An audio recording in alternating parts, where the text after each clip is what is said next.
21 नंतर काम 1 ऑगस्ट 2021 नंतर काम आपण पाहिलं, इमारत कशी बनत गेली आणि आता 2 टॉवर रेडी झालेले आहेत. तसंच नामजोशीचं काम चालू आहे, नायगाव मधलं देखील काम चालू आहे. पण एक महत्त्वाची बाब इथे मी मुद्दाम आपल्या समोर मांडू इच्छितो, जे आज मला काही तिकडचे स्थानिक रहिवासी भेटून गेले. त्या दिवशी जो कार्यक्रम झाला, जवळपास 550 लोकांना चावी वाटप होणार असं सांगितलं होतं. 16 लोकांना पुठ्ठ्याच्या चाव्या दिल्या गेल्या आणि खऱ्या चाव्या ह्या कोणालाच दिल्या नाहीत. आता ह्या आठवड्यापर्यंत, एक आठवडा आम्ही मुद्दाम थोडा काढला, कारण किती लोकांना चावी वाटप होऊ शकतो, किती लोकांना खरोखर चाव्या दिल्या जातात ह्याचा अंदाज आम्ही घेत होतो. जो काही आकडा माझ्याकडे आलेला आहे तो 26 लोकांना फक्त चाव्या दिलेल्या आहेत. त्यांची माझ्याकडे एक मागण्यांची यादी आलेली आहे. आम्ही म्हाडाकडे ही लवकरच मांडणार आहोत. टीका करायची नाही, आरोप करायचे नाहीत मला.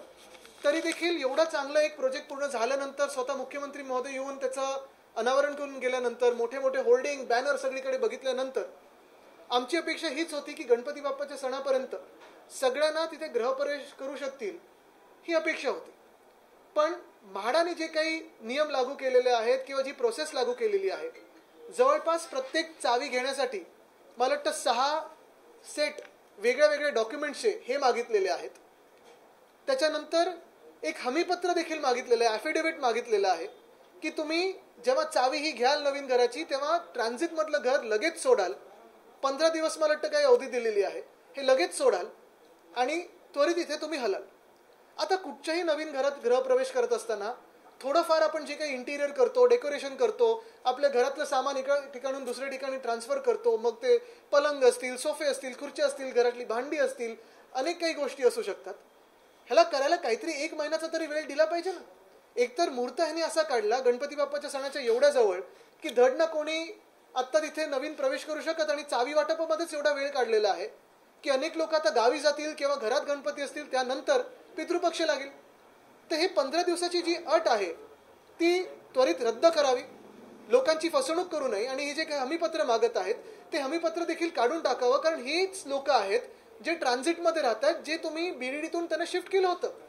मग तुम्ही ह्यानाच जर घरं देणार असाल आणि तुमच्या ट्रान्झिटमध्ये जर 2.5 वर्ष राहत असतील, मग तुम्हाला माहिती नाही की हेच लोक आहेत. करारनामा जो मागत आहेत त्याच्यावर देखील ॲड्रेसचे खूप घोळ झालेले आहेत. जे ताबापत्र देत आहेत, आता मला काही लोक सांगत होते की महिलांचं नाव असेल तर स्वतःचं नाव वेगळं, मग मिस्टरांचं नाव काहीतरी भलतंच दिलेलं आहे, आडनाव काहीतरी वेगळं दिलेलं आहे. जणू काय हे मतदार यादीच बनवत आहेत असं वाटायला लागलेलं आहे, फेक वोटर्सची. पण मुद्दा हाच आहे की चावी वाटपासाठी सिंगल विंडो सिस्टीम करावी, सोपी करावी, चाव्या लगेच देण्यात याव्या, जेणेकरून त्यांना घरातलं जे काम आहे ते सुरू करता येईल. दुसरी गोष्ट म्हणजे आत्ता जे नवीन घरात गेलेले आहेत काही ठराविक लोक, त्यांनी गृहप्रवेश केलेला आहे, त्यांच्याकडून मला सांगण्यात आलेलं आहे की अजूनही CCTV कॅमेरेज सुरू झालेले नाही आहेत. रेफ्युज एरियाचं काही ठिकाणी दारं बंद आहेत.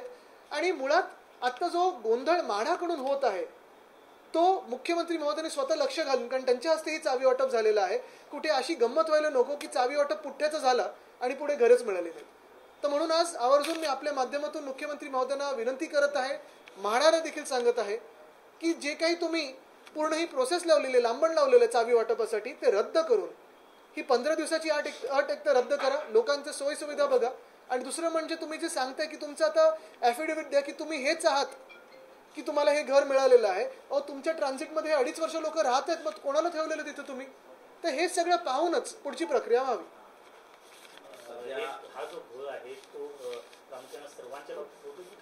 जवळपास सगळ्यांच्याच बाबत आता आहेत किती, 550 लोक आहेत. 550 लोकांमध्ये तुम्ही हा घोळ घालत असाल तर म्हाडा म्हणून यंत्रणा कशी चालली? चावी वाटपाच्या दिवशी आपण निमंत्रित होतो पण आपण अनुपस्थित राहिलो, याच्यामागचं काय कारण? सगळ्यांशी संपर्कात होतो आणि आमचे सगळे पदाधिकारी तिथे होते. पण मुख्य गोष्ट हीच आहे की आनंदाचा क्षण होता आणि आनंद आम्ही सगळ्यांनी साजरा केला. आदित्यची इमारत तयार आहे तिकडे संपूर्णपणे 2-2 वेळा तिकडे जाऊन पाहणी सुद्धा केली आहे. चावी वाटपाच्या कार्यक्रमापूर्वी तुम्ही सुद्धा तिकडे जाऊन पाहणी केली होती.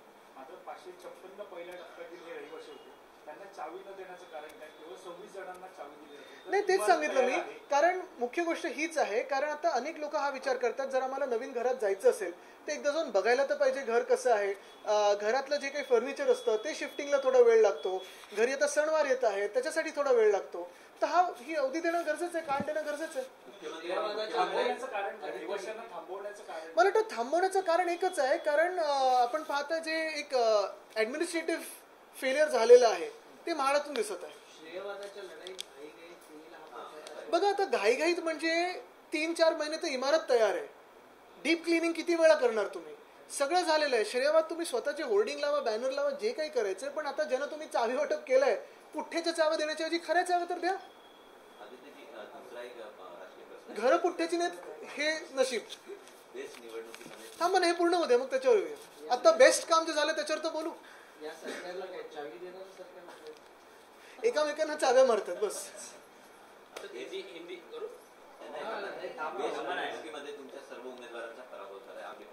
नाही, ट्रायल बॉल होता तो तसा खेळण्यात आला. नियोजन पुढे मागे झालं असेल तिथे तशी अंतर्गत जे काही थोडे फेरबदल होतील ते होतीलच पुढे. पण मुख्य गोष्ट म्हणजे ही ठराविक एका युनियनसाठी होतं. जो जनतेचा कल आहे, जो महाराष्ट्राचा कल आहे, मुंबईचा कल आहे, तो आपल्याला लवकरच दिसेल. जी ताकद 2 पक्ष एकत्र येण्याची, 2 भाऊ एकत्र येण्याची, एवढं हेडलाईन आणि एवढं सोशल मीडियावर चाललेलं आहे. कारण ज्यांनी हेडलाईन किंवा ज्यांनी सोशल मीडियावर चालवलं त्यांनी धसका तर घेतलाय. ट्रायल बॉल होता. आता खरं जेव्हा ओव्हर सुरू होईल तेव्हा तुम्ही बघाल. देवेंद्र फडणवीस यांना भेटायला गेले होते. ठीक आहे ना, पण राज्याचे मुख्यमंत्री आहेत, त्यांना कुठचंही कोणी नेते जाऊन भेटू शकतात. मी देखील मध्ये 1-2 वेगळे इश्यूज घेऊन गेलेलो. आमच्या पोलीस कॅम्पचा विषय घेऊन गेलेलो. माझी आता उपमुख्यमंत्री बरोबर भेट होणार आहे. ते पोलीस कॅम्पात आम्हाला जलकुंभ पाहिजे, त्याच्यासाठी फंड मागणार आहोत. तर ह्या भेटी होत राहतात. पण मला वाटत नाही काही गैर याच्यात. बेस्टची निवडणूक झाली, ती युतीमध्ये लढवली. एकंदरीत मनसे आणि ठाकरेंची शिवसेना ही एकत्रपणे निवडणूक लढवते. परंतु सेना भवनाबाहेर ही संपूर्ण निवडणूक जिंकल्यानंतर भाजपच्या माध्यमातून बॅनरबाजी झाली. त्यामध्ये फक्त उद्धव ठाकरेंना दिवसण्यात आलं. अरे डर हमारा ही आहे तर करू देतं ना, चालतं. पण तुम्हाला सांगतो ह्याच्यात पण कुठे ना कुठेतरी वोट चोरीचं येणारच आहे पुढे. आज बघा तुम्ही बिहारमध्ये जनतेचा कल कोणासोबत आहे? तेजस्वी आणि राहुल गांधींसोबत आहे. किती गर्दी होते बघा. आणि ही जी परिस्थिती आहे महाराष्ट्रात असेल, देशात असेल, काल पनवेलचं दिसतंय, आज कोल्हापूरची बातमी आलेली आहे, अनेक ठिकाणी वोट चोरी झालेली. तर वोट चोरी ही सत्य परिस्थिती ही लोकांना कळायला लागलेली आहे. या निकालानंतर सुहास सामंत यांच्यावरती काही पक्षातील अंतर्गत नाराजी, आता अंतर्गत गोष्टी मी बाहेर नाही सांगू शकत. कशाचा? तेच मी सांगतो ना. आता काल संदीप देशपांडेजी काही बोललेले आहेत, सुहासजी बोललेले आहेत, अनेक गोष्टी बाहेर येतील. मुख्य गोष्ट हीच आहे, जरी निकाल काही लागला असेल तरी बीएसटी बद्दल आम्ही आमचं जे परखड मत आहे की बीएसटीला संपवण्याचा प्रयत्न भाजप करत आहे आणि हे महायुती सरकार करत आहे ते आम्ही मांडत राहणार. ट्रॅफिक संदर्भात मुख्यमंत्र्यांना सादरीकरण केले आहे. ट्रॅफिक संदर्भात अनेक विषय त्यांनी मांडलेले आहेत. आपली भूमिका मी त्याच्यात नव्हतो, पण अनेक नेते आम्ही पण देखील भेटत असतो, तर काही चुकीचं नाही. एशिया कप 9 वर्ष बीएसटीच्या पक्षावरती आपली सत्ता होती. मात्र ज्या प्रकारे निकाल लागलेले आता कामाची अपेक्षा काय असणार? अशी 11 वर्ष देशात कोणाची सरकार आहे बघा आणि असेच निकाल त्यांचे देखील लागतील. नवी मुंबई सिडकोमध्ये एक मोठा घोटाळा झालेला आहे. संजय शिरसाट यांच्यावर आरोप केला जातो. त्याच्यावर आम्ही नीट बोलणार आहोत. त्याच्यावर माहिती अधिकची मिळालेली आहे आम्हाला आणि योग्य वेळी आम्ही ती बातमी लोकांसमोर आणू. अर्थात कारवाई अपेक्षित आहे. पण दुसरी महत्वाची गोष्ट आपल्यासमोर जी मला मांडायची ती हीच आहे की आता काल परवाकडे एशिया कपचा स्क्वॉड आपल्या भारताच्या संघाचा जाहीर झालेला आहे. एका बाजूला आपण पाहिलं असेल, मला वाटतं मेच्या आसपासच पहलगाम मध्ये अटॅक झाला. 36 लोकांना तिथे किंवा जास्तीच लोकांना मारलं गेलं. बंदुकी दाखवून धर्म विचारून वगैरे मारलं गेलं. भाजपानी देखील सांगितलं की हिंदू ही धर्म विचारून मारलं गेलं. सगळेच आपण पाहतोय की सिंदूर कसं पुसलं गेलं. पण हे झाल्यानंतर आपण जागतिक पातळीवर आपल्या खासदारांना पाठवलं, विरोधी पक्षाच्या खासदारांना पाठवलं, वेगळ्या देशांमध्ये पाठवलं आणि सांगितलं की पाकिस्तानच याच्या मागे आहे. आता आर्मी चीफ त्याच्याही पुढे जाऊन बोललेले आहेत की पाकिस्तानच्या मागे चायना देखील होतं. गेले अनेक महिने पाकिस्तान कसं आयसोलेट होईल ह्याच्यावर आपण विचार करत होतो. गेले अनेक महिने जगाला आपण सांगत होतो की IMFचं लोन असेल किंवा कुठचंही दुसरं लोन असेल पाकिस्तानला देऊ नका, कारण पाकिस्तानमधूनच दहशतवाद पुढे येत आहे. आणि आज जर भाजपचं सरकार कदाचित केंद्रात असतं तर आपल्या देशाचा संघ हा पाकिस्तान बरोबर खेळला गेला नसता. पण दुर्दैव असं आहे की ती जी भाजपा, जी देशभक्तांची भाजपा होती, वाजपेयी साहेबांची भाजपा होती, ती आज सरकारमध्ये नाही. आणि दुर्दैव देशाचं हे आहे की भाजप प्रणितच BCCI जे आहे, भाजप कंट्रोल BCCI आहे, तीच भाजप आणि BCCI आपल्या संघाला तर पाकिस्तान बरोबर खेळायला पाठवते. आपल्याला आठवत असेल भाजपातले अनेक जे आता मंत्री आहेत आणि पदाधिकारी आहेत ते शाहिद आफ्रिदी वगैरे बरोबर कसे पार्टी करत होते. तर ही जे दुटुंबीपणा आता लोकांसमोर आलेला आहे तो स्पष्ट आहे. आणि माझं अजूनही मत आहे की ह्या एशिया कपमध्ये आपण एक तर पाकिस्तानला बॉयकॉट करावं किंवा ह्याच्यातून बाहेर पडावं. कारण जागतिक पातळीवर आपण सांगत आहोत की पाकिस्तानच दहशतवादाच्या मागे आहे. ज्यांनी पहलगामचा हमला केला, ज्यांनी आधी देखील आपण पाहिलं असतील आपल्या CRPF जवानांवर अटॅक केला होता, अनेक असे अटॅक झालेले आहेत. अशा दहशतवादाच्या देशांबरोबर आपण क्रिकेट खेळू शकतो का? BCCIने देखील विचार करावा. पैशाच्या पुढे जाऊनही काही असतं, देशभक्ती असते, हा विचार BCCIने करावा. प्रश्न असाच आहे की BCCIवर आता सरकारचा वचक नाही हे स्पष्ट. नॅशनल स्पोर्ट्स बिल झालं ना पास, मग आता काय राहिलंय? आणि तुम्ही सांगता की BCCI प्रधानमंत्र्यांच्या वर आहे, तुम्ही सांगताय BCCI जवानांच्या शहादतच्या वर आहे, तुम्ही सांगताय सिंदूरच्या वर देखील BCCI आहे. त्यांच्या हाताला तर रक्त लागेल, ते रक्तबंबाळ हाताने ते क्रिकेट खेळतील का? अशाच प्रकारची जेव्हा पाकिस्तानची टीम येणार होती तेव्हा स्पीच हे आपल्या दुबईचे विजा द्या असं करायला नाही. बघा, एक भाग महत्वाचा आहे की आम्ही काही करू विरोधी पक्ष म्हणून, हा एक वेगळा विचार झाला. पण BCCIला स्वतःचा विचार करण्याची क्षमता नाहीये का? त्याच्यामध्ये आर्थिक राजकारण किती वाटतं तुम्हाला? म्हणजे देशहित, देशभक्ती आणि आर्थिक राजकारण. आर्थिक राजकारणच आहे. तर मुंबईकरांना तत्कर हा लावला जातो आता त्याच्याबद्दल स्ट्रीट टॅक्स दिला जातोय. मुंबईमध्ये 2 दिवसाच्या पावसामध्ये अनेक खड्डे पडलेले, हा स्ट्रीट टॅक्स त्याचं डॉक्युमेंटेशन आम्ही केलेलं आहे. पुढे काही दिवसांमध्ये आपण त्यांच्यावर बोलू. सर जो वर्ली में जिनको घर दिए गए उनके बहुत बड़े इशू सामने आए. पिछले कई दिनों में आपने देखा होगा BDD चॉल्स का रीडेवलपमेंट जो हमने किया था प्रोजेक्ट शुरू, हर महीने में हम जाते थे, उसकी देखभाल कैसे चल रही है, उसकी इमारत कैसे आगे बनते जा रही है वो देख रहे थे. CM साहब ने स्वयं इसका उद्घाटन करने का प्रोग्राम लिया था. उसमें लगभग 16 लोगों को कार्डबोर्ड की कीज मिली. 556 लोग थे, उसमें से 16 लोगों को कार्डबोर्ड की कीज मिली. अभी तक सिर्फ 26 लोग उस घरों में जा पाए, क्योंकि जो प्रोसेस है घर में जाने की वो बहुत ही जटिल है, बहुत ही कठिन है. ये प्रोसेस सरल हो जाए, यही हमारी मांग है.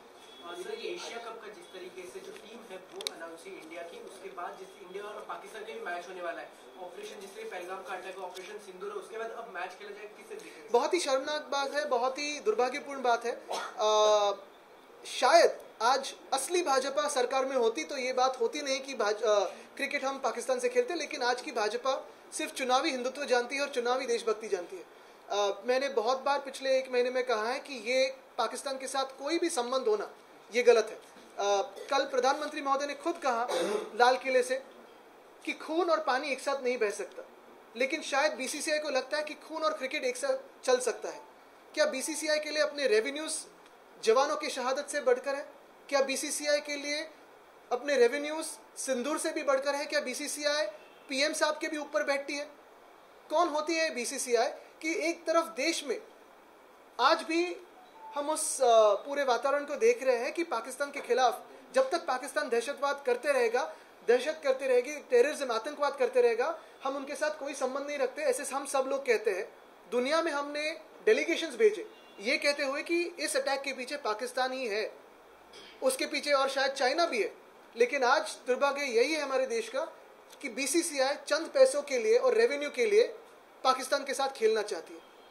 और मैं वापस ये दोहराना चाहता हूं कि अगर असली भाजपा होती, वाजपेयी साहब की भाजपा होती, अडवाणी साहब की भाजपा होती, तो ये दिन आज देश में नहीं होते कि सरकार में होते हुए भी BCCI भाजपा की नहीं मान रही. सर, क्या आपको लगता है कहीं ना कहीं पॉलिसी लगाई जाए? लेकिन भारतीयों की भावना भी यही है कि पाकिस्तान. तो क्या भारतीयों की भावना और BCCI की भावना साथ में नहीं है? हम तो क्रिकेट को अपना धर्म मानते हैं, हम तो क्रिकेटर्स को पूछते हैं, हम क्रिकेट में जीतते हैं तो हम जश्न मनाते हैं, पूरा देश एक साथ आता है. तो क्या उस देश के लिए एक गेम हम स्किप नहीं कर सकते, एक टूर्नामेंट हम स्किप नहीं कर सकते? BCCI एक ऑफिस मुंबई में है कि आप मुंबई में. लेकिन भारत देश में ये ना, भारत सरकार किसकी है? और अगर भाजपा भारत सरकार में होते हुए BCCI ऐसे करती है तो फिर भाजपा क्या सिर्फ चुनावी हिंदुत्व जानती है और चुनावी देशभक्ति जानती है? फिर वो कहना बंद कर दे कि आप पाकिस्तान जाओ.